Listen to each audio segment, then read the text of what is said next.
Welcome to the Squared Circle 101. We've been away for a little while. We've been working on some side projects. Well, anyway, we're back. We're going to discuss some things that are going on with wrestling right now. Pretty exciting time between the two companies, TNA, WWE. Ring of Honor is kind of remains stagnant, still providing good entertainment, of course, but nothing too newsworthy to cover here. So we'll just cover what's going on in TNA and WWE. Okay, guess we will start with WWE. Yeah, we've recently seen the 1000th Raw. Got the huge announcement of AJ being the new Raw General Manager. Last night was our first night as GM. Cuts an amazing figure in a suit, I must say. And that was the highlight of my Raw. Alright. Well, I guess we can start with Punk, since he opened the show. This will be our new segment called What the Hell is Happening with Punk? Because that's really kind of the brilliant thing they're doing right now. We really don't know what his intention is, or if he's turned into a full-fledged heel, or what. Yeah. I mean, that's kind of the cool thing. He attacked The Rock at the end of the 1000th episode. You know, that was the night The Rock announced he's going to be facing the WWE Champion at the Royal Rumble pay-per-view in January. Right. Yeah, The Rock announcing pay-per-view main events months ahead. Who could have seen that coming? Let's see, April of 2011 when he announced the main event for WrestleMania 28 to get the joke. Anyway, so yeah, Punk was upset. The Rock and guys like that steal the spotlight from him because being he's the champion. Mm-hmm. Which, I mean, you couldn't call it a heel turn because that's a legitimate gripe, I guess. Yeah, it is. And in a way, I thought he was going to start to kind of lean towards a shoot, because people on the internet have been saying, why is the title not the main event on the pay-per-views? Yeah. And then Big Show comes out. Yeah, he comes out, runs down Punk, all that.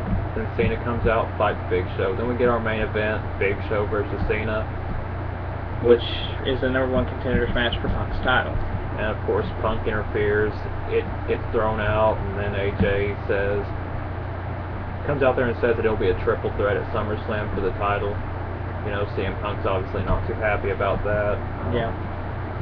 Saw an amazing street fight between World Heavyweight Champion Sheamus and Daniel Bryan. But by the way, here's my criticism of the fans' choice thing on that match. Yeah. The choices are no holds barred, falls count anywhere, and street fight. Isn't that all the same thing? There's the gripe. Yeah. Basically the same thing. Here's the difference. No holds barred, you can't pin outside the ring, even though it can technically go anywhere, but you have to have them in the ring to win. Falls count anywhere, you can pin outside the ring. Street fight, if Shawn Michaels is in a street fight, he shows up wearing jeans and cowboy boots for his match. And to get that joke, you gotta watch SummerSlam 2002. Yeah. Making a lot of those jokes that only true for fans who have been watching for a while would know. Well, anyway, Sheamus beats Daniel Bryan. Daniel Bryan is told to be evaluated by a psychiatrist. Well, at first because he wouldn't leave the ring, because he said he hurt his neck or something. And that proceeds to R-Truth and Kofi Kingston coming out. And Daniel Bryan punting little Jimmy out of the ring like Gene Snitsky punts a baby. To which AJ came out and had the guys in the white suit escort Daniel Bryan out. Yeah. Now I know a lot of you don't follow pro wrestling nowadays, and the only thing pro wrestling related you watch is this show. So just to reiterate, little Jimmy is the imaginary friend of R-Truth. Yeah, I really don't get that either, so don't worry. Okay. To which next we had, I do believe. We have the controversial comments of Abraham Washington during the Titus O'Neil-Kofi Kingston match. Yes. Where he said Titus O'Neil is more unstoppable than Kobe Bryant in a Colorado hotel room. to which, if you all do not know, it's referring to what Kobe was accused of rape, right? I still say he won't get in too much trouble because he said it a little too broad for it to really be a problem. But he did come out and make an apology, and WWE officials made an apology also, and said that he will be reprimanded. If I reprimanded, Vince will just kind of wave his finger at him and say, "Don't say that anymore." Pretty much. Should never gave him an open mic anyway, but it's whatever. He was probably just trying to get his guy over, and that's just what he said. Sometimes it just happens, you know. To which next we had Heath Slater come out and talk about now that all the legends are done, he's challenging any current WWE superstar to a match. And he gets the legend killer. Randy Orton. Yep. To which Cole also put is a legend in his own right.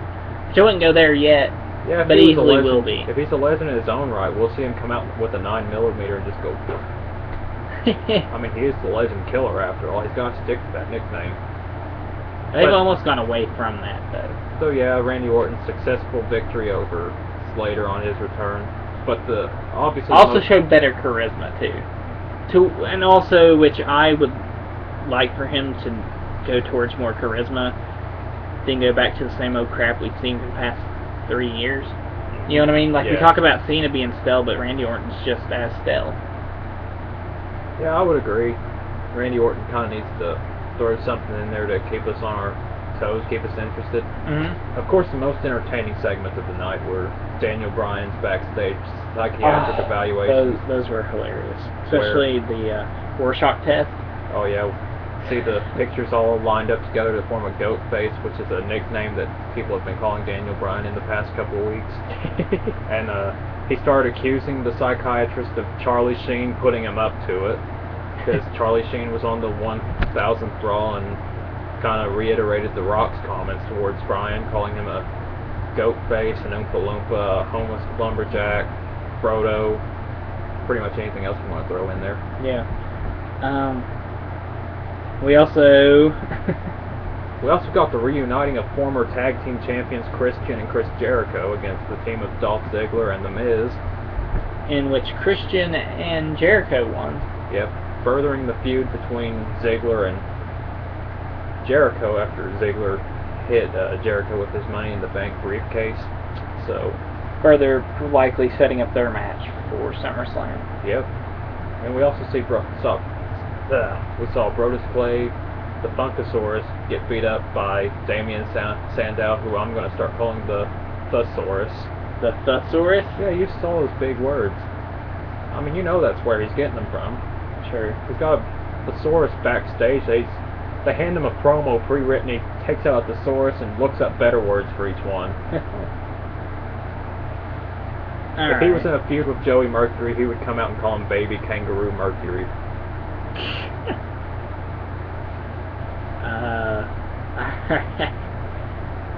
Then we had Tenzai versus Tyson Kidd.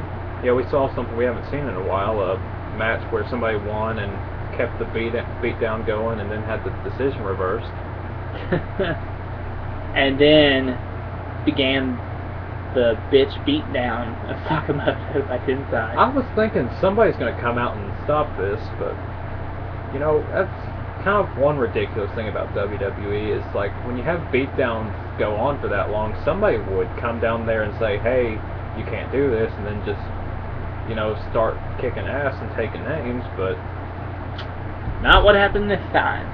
Also, since we had Raw 1000, do you want to cover a little bit of it too? Just a quicker recap of it? Yeah, we got the confirmation that it will be Triple H versus Lesnar at SummerSlam. They were not on Raw last night, which I think kind of hurts it a little bit. Mm-hmm. They need to have them appear more often.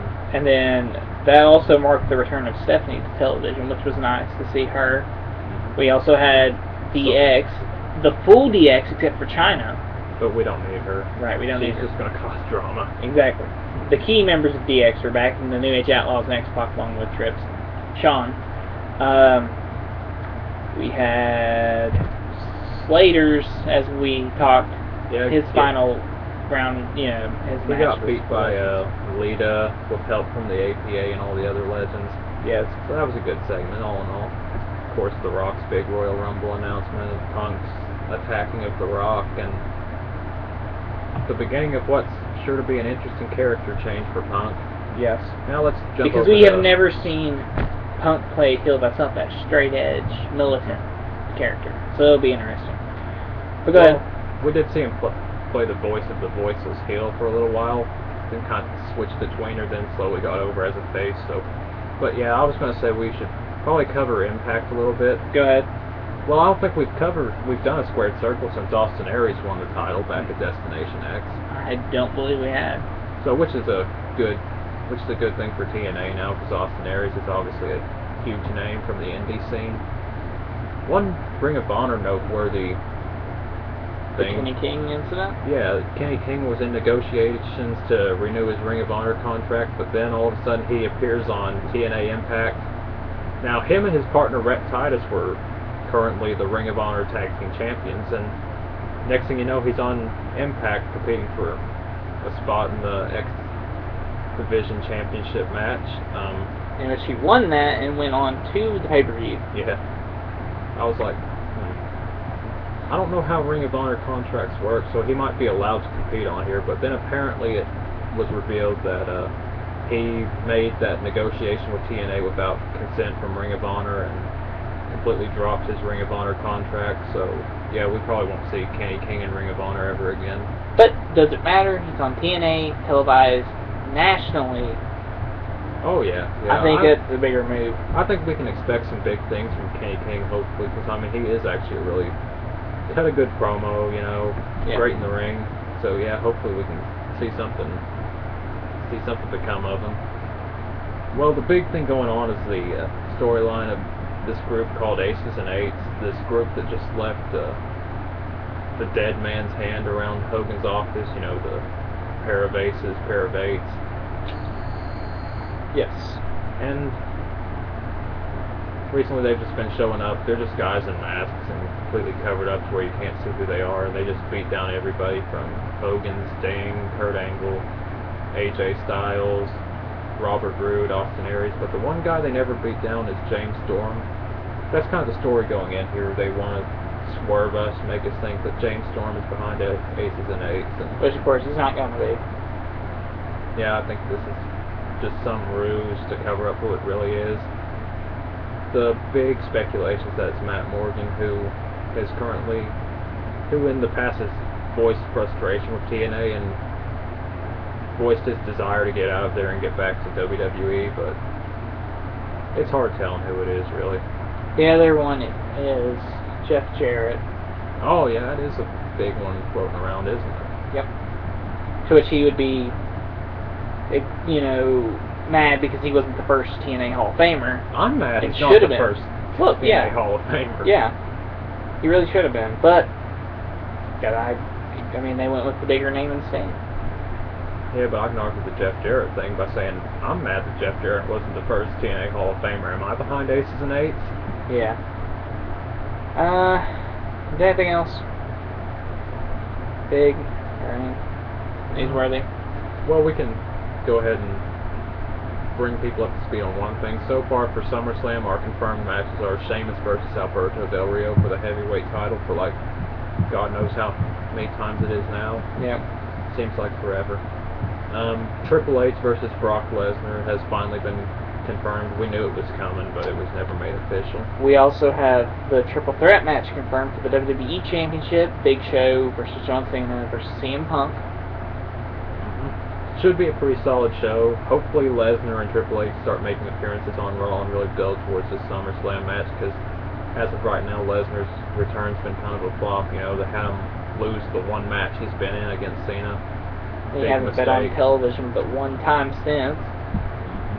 He is being wasted, and it's just not good. Yeah, there's not really any other way to put it. They need to really do something big with him, or otherwise it's going to be a complete flop. Yeah. Which is sad because of the mainstream attention it got. Yeah. He needs to annihilate Triple H and win the match. Definitely. Doesn't need to be complete dominance. Maybe have like a big moment, like give Triple H his offense, have Lesnar kick out of a lot of big moves like spine buster, pedigree, stuff like that. Yeah. And well, I think that pretty much covers it. I believe so. We all just a little mini side note in that NXT, which was FCW but is NXT now, announced a tournament, and they crowned their first champion, who happens to be Tyler Black, not calling him Seth Rollins. But you'll end up hearing his name as Seth Rollins when he comes up to the main card. That is Tyler Black, everybody. Yes, it is. Not Seth Rollins, Tyler Black. Just remember that. Well, but thank you all for watching. And on a side note, I'm currently working on my most overrated bands countdown. It's my third one, so be sure to follow that. And thank you for watching. I'm Travis. I'm John. See you next time. Later.